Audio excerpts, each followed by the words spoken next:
Hi, this is Nate Reardon with West Coast Franchise Law. We West Coast Franchise Law. We have a unique intersection. We do insolvency work as well, and so when franchisees go into bankruptcy, that is one of our sweet spots. We thought it might be interesting to talk about bankruptcy today. Recently, a large Burger King franchisee went into bankruptcy. Meridian out of Utah, but Meridian is in multiple different markets. And the press release on the bankruptcy states that they are intending to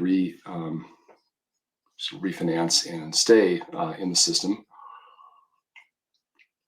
And if that's their goal, I absolutely hope they achieve it.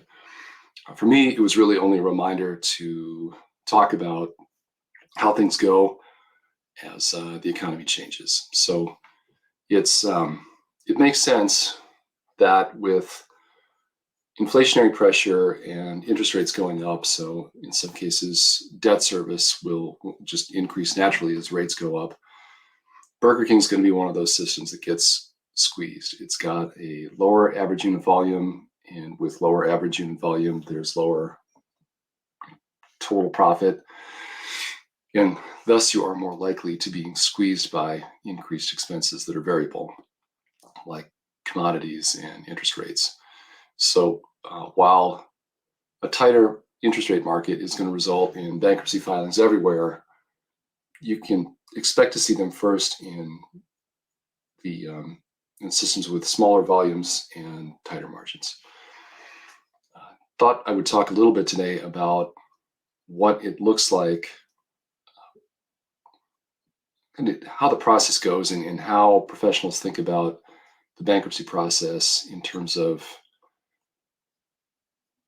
a liquidation opportunity. And again, not sure if that's going to be in the cards for Meridian. And really, that's not the point today. The point is really just as things change, these opportunities can come up for our clients and others. And just providing some education on that point is probably useful.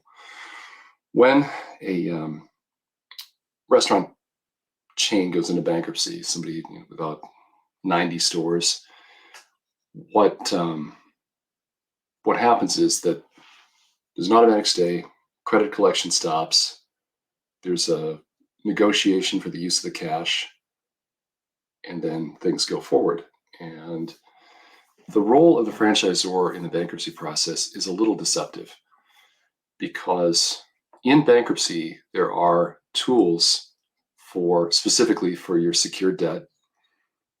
And those kind of the terms, the rules about how the game is played between the debtor and their bank is spelled out.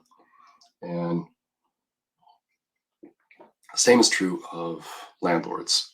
There's a whole process in place for accepting or rejecting leases and whether you're going to keep them or not. And then what's the scope of the damages that the landlords can claim if in fact you do reject the lease, and what does the debtor have to do to assume the lease if there are past due rents, and there's a whole manner in which that's all calculated.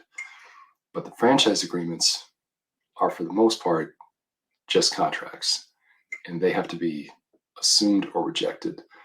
And a lot of contracts in bankruptcies, well, just in business, are replaceable. If you are having your grease trap serviced by somebody, you can just get somebody else to do it. That's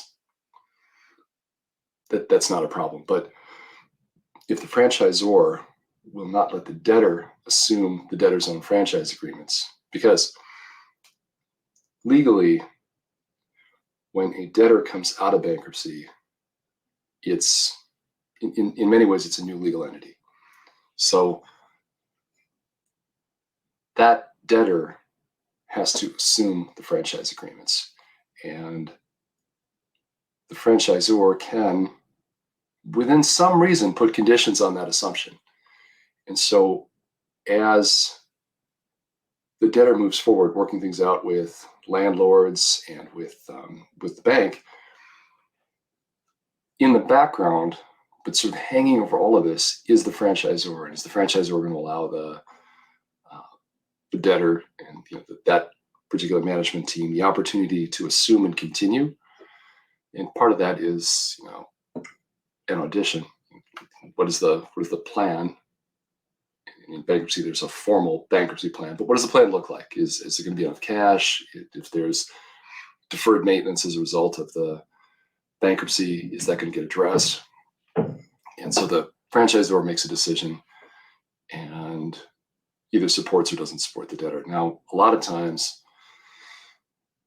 sometimes franchisees get chased into bankruptcy because they're being chased by the franchisor, and it's an opportunity to give breathing space and then kind of have a reset and talk about getting back on good terms with the franchisor. If that doesn't happen, it's not uncommon for the franchisor to require that the debtor sell itself. And when you have a multi-market franchisee, it's not uncommon for the debtor to sell markets.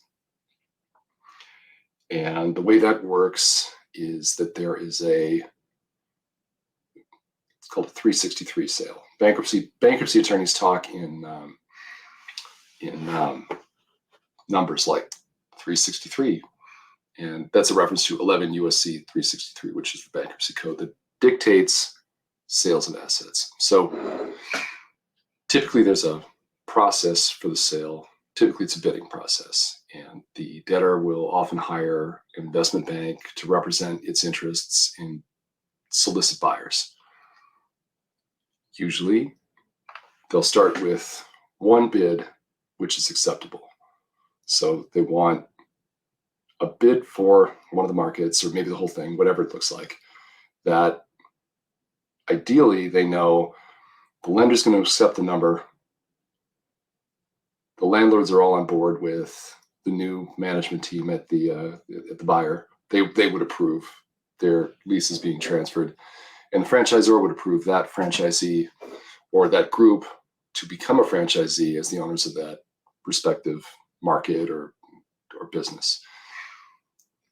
That buyer is called the stalking horse. It's stalking like a beanstalk, STLK, like stalking behind. It's not stockings like silk stockings. That sets the baseline, and typically that stalking horse bidder has an overbid. And if let's say they offer $10 million for 8 stores, and what'll happen is that stalking horse bid gets dropped into the bidding process, and then people bid. And if they come, there's a certain amount called an overbid that they have to make, like they've got to do $500,000 in excess of, or some number in excess of the stalking horse bidder's bid. And typically, if the stalking horse bidder is outbid, they get a breakup fee and get some kind of portion of the sale proceeds to repay their expenses. And once the auction is complete, you go through to you go through to the end and you purchase. And it is not, sometimes what happens is before you bid, you get the full due diligence package. And sometimes it's not until after that you go deep into due diligence. But either way, due diligence in bankruptcy is limited. And it's limited for 2 reasons. One, you're getting a lower price typically. And 2, nobody's screwing around. This has all got to go quickly. So hanging around and kicking the tires isn't going to happen. You're going to get lease packages and financials, and you may or may not get a chance to inspect. In a perfect world, you're going to get some kind of title commitments that have already been run, so you can look at those and you can have a sense of the clarity. And then you may or may not be allowed as part of the due diligence. It varies, and anybody who tells you it's always this way, it's always that way is full of it. Like it varies, and it tends to vary based on the price. Like just with anything, like you pay for more. The more you're paying, the more leverage you have in asking for things. But again, typically the whole process is set by an investment bank, and you drop into the process. So you can sometimes bid on more than one market. Typically, as a bidder, you're going to want to make sure that you are pre-approved for expansion or pre-approved by Burger King for, excuse me, in this case, Burger King, but pre-approved by the franchisor for the specific market that you're bidding on. And once the process is over, there is a motion to approve the sale. And there needs to be a bankruptcy court order that says the sale is approved and can proceed. After the motion and the bankruptcy court order, then there is a closing. And just as I said, being approved by the franchisor is important. Having your financing together is important. You're not going to have a financing contingency as part of your deal. Almost certainly, almost without exception. You need to have some kind of demonstration of your ability to close. And while that's a pain, it can also be a selling point, because the bankruptcy court is required to select the highest and best offer. And so if you're showing a bank statement, redacted of course, to hide the bank account number, but if you're showing a bank statement that has all of the cash required for the closing, you might actually be able to move yourself ahead as an attractive candidate with a lower bid, simply because you clearly have an easy ability to close. And the other end of the spectrum is somebody who is completely without any financing, doesn't have a term sheet, doesn't have any kind of letter of interest from a financial institution, and that's going to weigh against your candidacy. And when these things go to market, it is often more or less the same as when an investment bank takes different franchisees to market in other contexts, in just a regular context where someone is just having an arm's length sale without any kind of process. In closing up, that's a lot, and it's helpful to have someone like us help you. And we are uniquely positioned in that we understand both the franchise context of buying and selling multi-unit franchise assets, but we also understand the bankruptcy process. We understand what to expect. We know how to talk to bankruptcy lawyers and how to get as much information as possible. And it is typically true that if you can talk bankruptcy to the people inside the process, you can get yourself a leg up in terms of knowledge. You just can sometimes get some inside baseball for having connections. And for that reason, we'll often hire a local counsel. Anyway, if you have any questions about this talk or about buying something out of bankruptcy, or just buying something like a Burger King's or Taco Bell's or what have you, please look for us. We help franchisees get their deals done, and that might be leasing, development, M&A, partnership, financing. And, we've been doing it for a long time, and I'm pretty good at it. Thank you.